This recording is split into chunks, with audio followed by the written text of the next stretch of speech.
Often our windsurfing stance is held back by what we think it should look like. So what we're going to talk about very quickly is what the best body position to be in is to get ourselves going, but also move into wave riding, blasting, going faster, or even just getting in the foot straps. So often in windsurfing we hear things like push your hips in and lean back and commit in the harness. And in this position here, I've got loads of commitment onto the boom, but actually a lot of the load is being taken onto my arms. I'm starting to pull the rig over the top of me. And it's like hit bouncy, choppy water.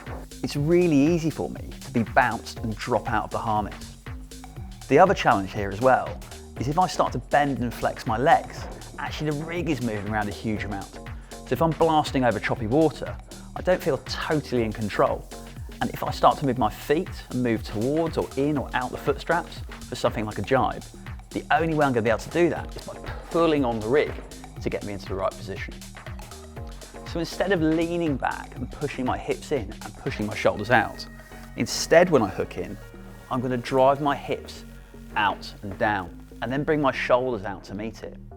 Here I've got a flat back and my back is always reflected by the rig position. The more upright my back, the more upright my rig. And that means I'm driving pressure through the rig and down through the mast foot, keeping the board flat. The added benefit of hinging at the waist as well is I can now actively use my legs. And no matter how much I shift my weight up and down and flex my knees and flex my toes, I'm not changing how much weight I've got in the harness. So in light winds, I can extend the legs, but keep the hinge at the waist.